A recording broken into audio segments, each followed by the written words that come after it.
What's up, ladies and gentlemen? Welcome to the Good, the Bad and the Stupid. It's Friday the 8th of May. Hope you're well. Happy VE Day to you. It's 75 years since Europe was liberated from the war, and I forgot today was bank holiday, so I shouldn't be doing this podcast, so this is a Brucey bonus. I was meant to be, I don't do the bank holidays, but they moved it from the Monday to the Friday because today is this today 75 years ago that we... the war ended, Second World War, so I have to do the podcast because I said I was going to do it yesterday. So I'm a unprofessional professional like that. I have to do what I say I'll do, and I've got fuck all else to do anyway. So I'm stir crazy in the house anyway, so I might as well. And it's been boiling hot today. It's been really warm outside. They weren't wrong about the Ibiza weather coming along. I've been sweating in all kinds of rooms in the house. Not for any other reason than cleaning, so don't get funny ideas in your head. But I caught the 2-minute silence today. I've been watching VE Day stuff a lot of today as well, all the old footage. The colour, when they recolour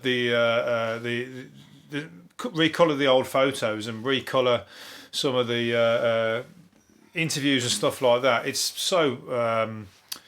It's weird because when it's black and white, it seems like so long ago. But when it's colour, it seems like it's today. It brings them as if when you're looking at people who were 75 years ago. Yeah, obviously they're young because they're old now. They're old people, but when you see them as young, in black and white photos, for me, they seem so distant, and they seem from a bygone era, which. They are to a degree, but when you see them in colour, it seems like it could be a neighbour, it could be a brother, it could be a sister. They're just as alive as you and me today.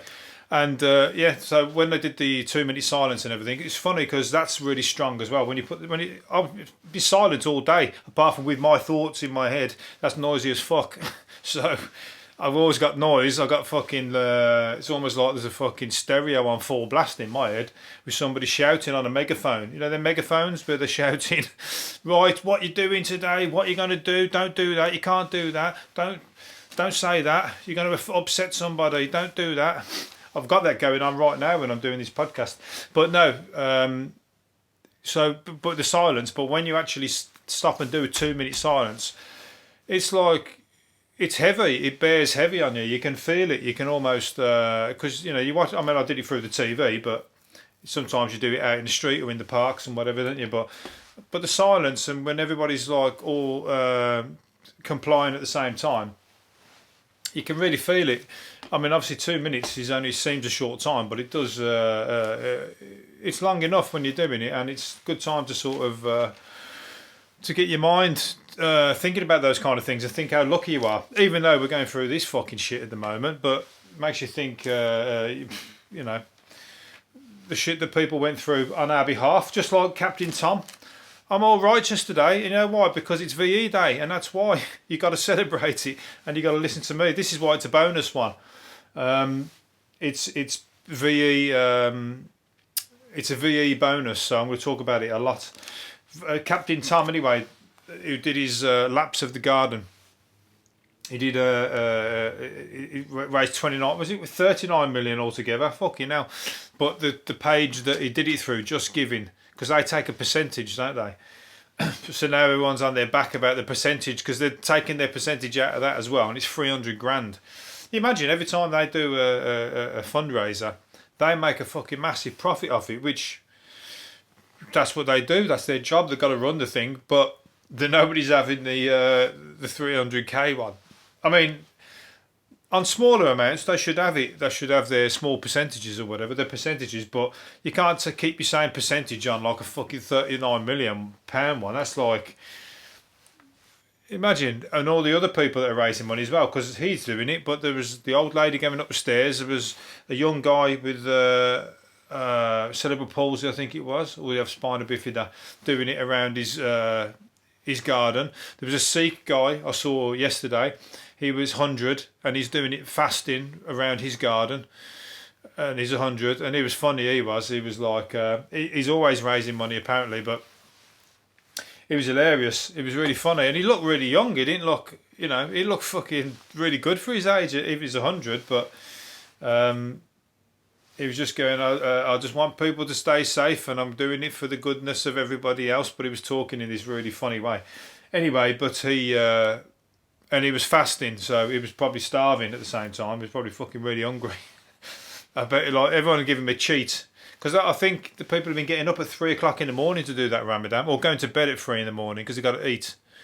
Or does he get up at 3 in the morning? Fuck knows. I don't know. It's sundown. You can't eat. You got to have eat before sundown to sun up, isn't it? Tough. It's hard work, that is. I tell you what.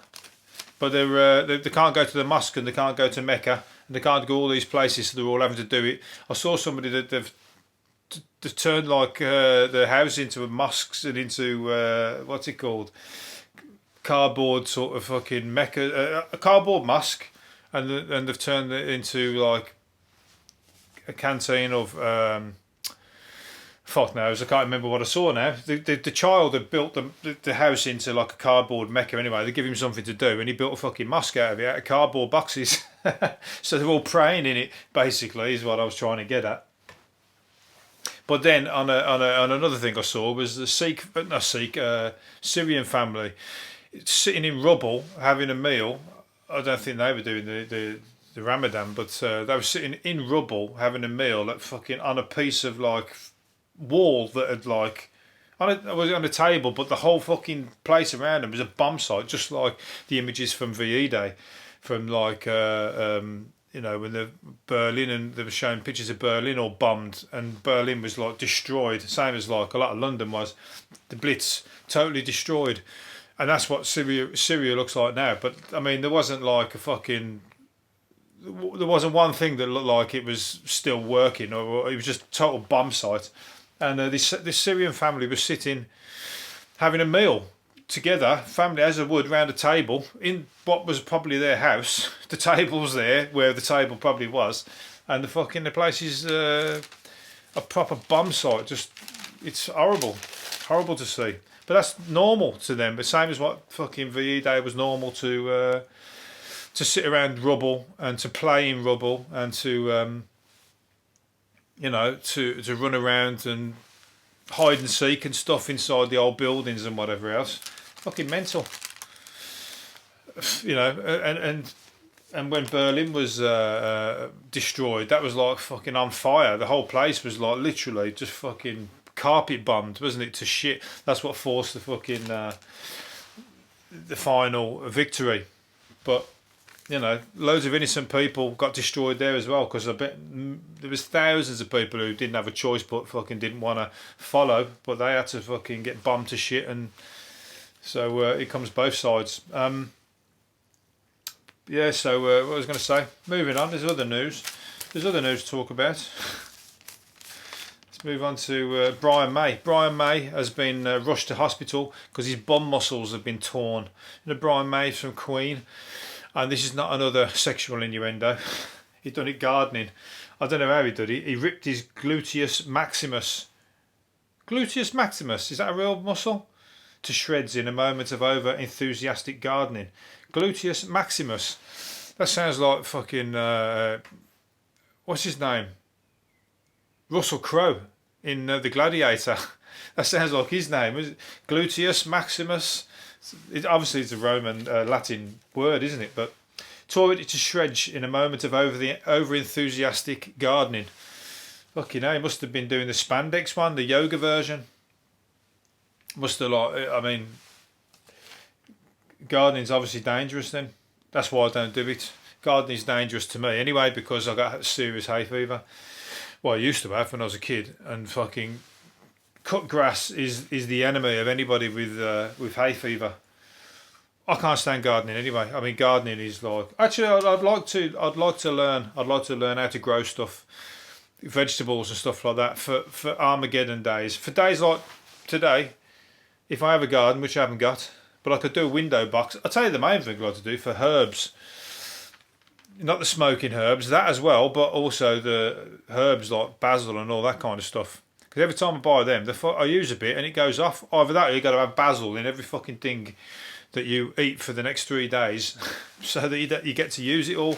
Otherwise, you use a bit, and then you forget. The next day, you have something else. Next thing you know, you go, "Oh, I'll have some of that basil." Oh, it's all wilted and gone off. So one of them window boxes, we're doing all that. You know, grow the weed in that as well if you want, but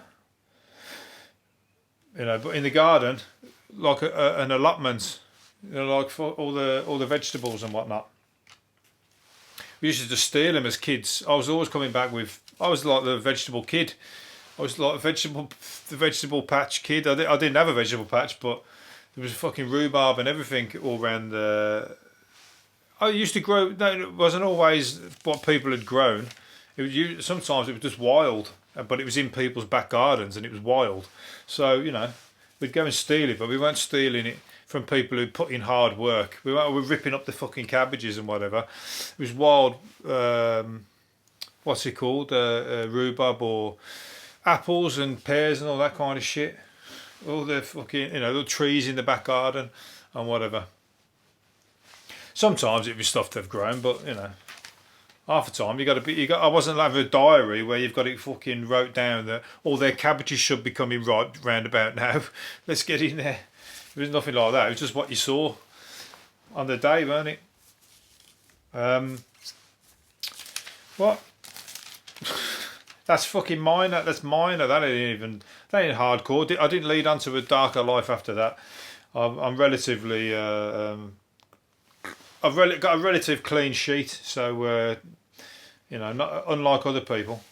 Perverts who threaten to distribute sexual or intimate images of another person could face up to 2 years in jail. Well, that's lucky. That's all right then. So I was worried about those. Half the time, people send them for fucking free anyway, don't they? They normally send them around, pinging them to each other. This day and age, people are desensitised to nude images and stuff, especially dick pics. Blokes who send dick pics, they're just like fucking kidding themselves, aren't they? They really are like looking for the one, nearly in a haystack. One woman who goes, "Fucking hell, nice one," and responds, "Go, yeah, I like the look of that. Why don't you come and have a look?" Gay people do. I've spoken to my mate who's gay, and he's like, "Fucking dick pics work in their community because the blokes who send them, they've got the same fucking what's it called, promiscuous attitude on the other side of the receiver." And they're like, yeah, and they send one back. It's almost like a meeting. That's Tinder. They can have Tinder just for dicks for gay people. I suppose they don't. Well, they have the face photos, and then they just he said they send each other a dick pic. Go, yeah, I like the look of yours. Why don't we meet up? He has a fucking great time with it, but it don't work with men to women. Not half the time, anyway. Very, very, very few and far between. Not that I've got any knowledge of doing it. I don't think it would be. Or you could play eeny, meeny, miny, but guess who? Couldn't you? Whose is it? 10 of you. There's potentially 10 of you if you guess right. Anyway, that's just a sexual game of guess who. Yeah. So I'm not going to start creating sexual board games. I could do. It's mine and my idea again. So if anybody's thinking of stealing my ideas, please make sure you realise that I've got all these on recorded, and I'll be wanting royalties from anything that comes from this podcast. Swear word Scrabble. There's another one. 15,000 pubs in crisis. They're going to open them soon. Well, 15,000 pubs could close or for good if they're not allowed to reopen till the end of September. They're closed 10,000 a month anyway. Usually, that's what you usually read in the paper. Or 4,000 or 5,000. Let's go a lower number.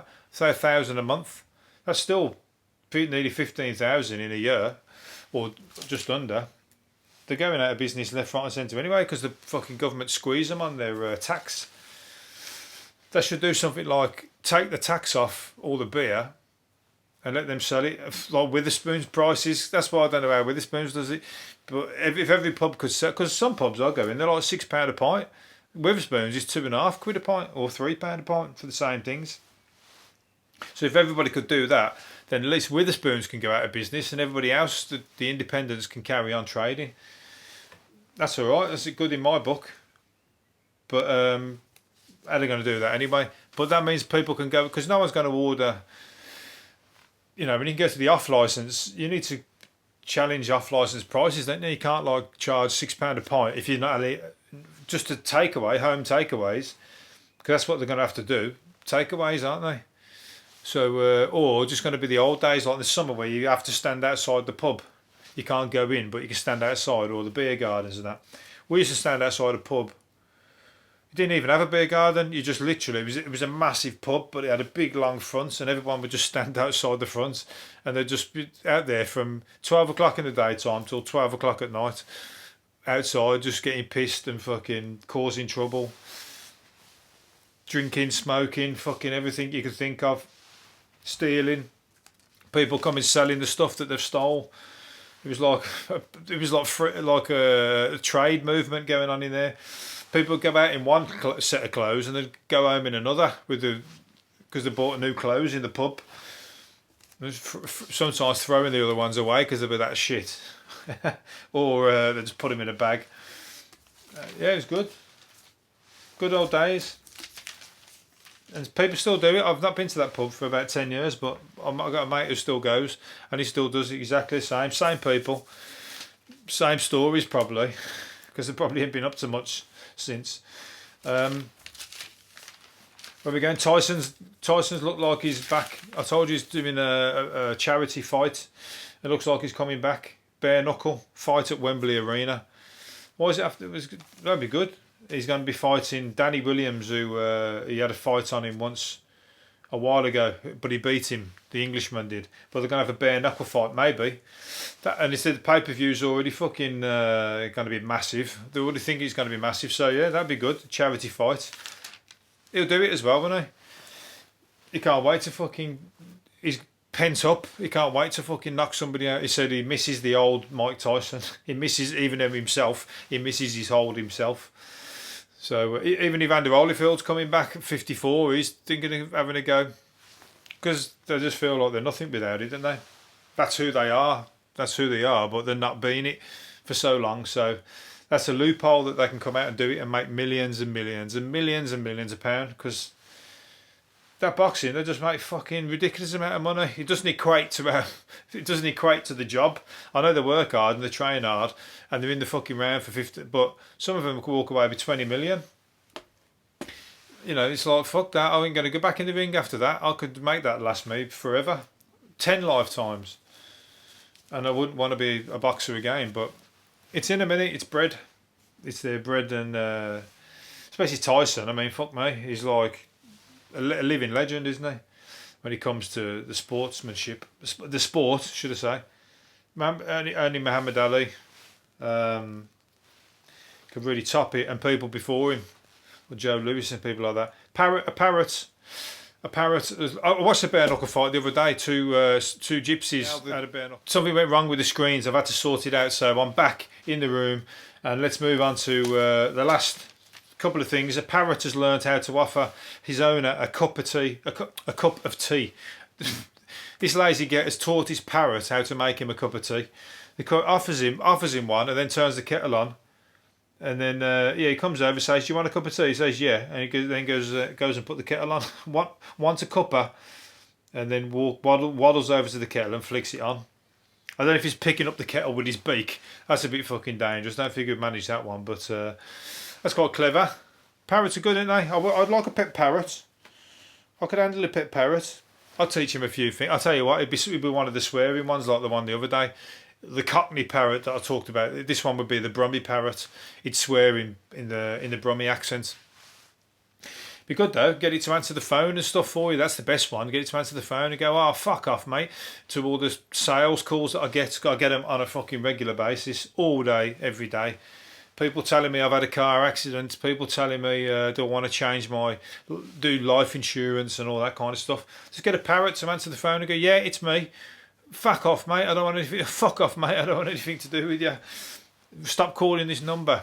Because they're parrots themselves. They keep calling. It's the same people every day. So get them back with the same in reverse, parrot them in the reverse. That's a good idea, Wayne. Thanks for coming up with this. You can all have that one. Right, last one, or two. A thief who stole £30,000 worth of car parts was caught because he left a sock behind. Dumbass, what's he doing taking his sock off? It took 30.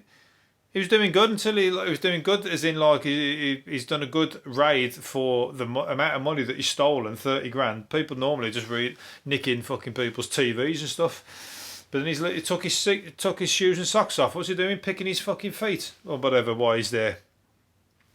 Fucking idiot. Anyway, good. He got caught. He deserves it. So probably left his toenails and stuff behind. Probably fucking massaging his feet or whatever. Why he's there? Fucking dumbass. Anyway, Banksy, last one. I can't finish on a fucking dumb bastard like that. I don't like thieves anyway, really, but not people who are thieving off small enterprises. A good fucking bank robbery is not too bad. If it's not like nobody gets hurt and it's like clever. I like clever people who fucking use their they've got clever ways of making money and not fucking ripping people off. Anyway, Banksy, he's got a clever way of making money. Banksy can't fucking stop coming up with good ideas, and he's making money for other people, and that's what I like. And he's put this Banksy in the hospital in Southampton. It's a new one, and it's a Banksy of a little boy with his toys, and he's got the toys of Batman and everything are in the bin, and he's got like a superwoman, a nurse as a Superman in his hand, and he's playing with the nurse as his new favourite toy, and that's going to be worth loads of money. It's been donated to the hospital, so that's fucking money, and the guy can't stop making money, and he comes up with such every single thing he comes up with is poignant and such a good idea. The one he did in Birmingham a while ago with the homeless, because there's a big homeless problem, especially around that area where he put the Banksy of the reindeer at Christmas with the homeless man. They've got the reindeer on the bench, and they've got the reindeer taking off as they would with a sleigh, but the bench is the sleigh, and there's the picture, and there's homeless people, and the homeless guy sleeps on that bench, and there's got a photo of a homeless guy there as the sleigh's taking off. So another good one. Anyway, I'm going to leave it there. Hopefully you've enjoyed it, and again, as I said, happy VE Day. Enjoy the rest of the celebrations at home and in the garden. I've seen loads of people having VE celebration parties in the garden, so there's loads of street parties going on. I might have to stick my head out and try and enjoy somebody else's from a distance. Anyway, have a great day. See you later. See you next week. Bye.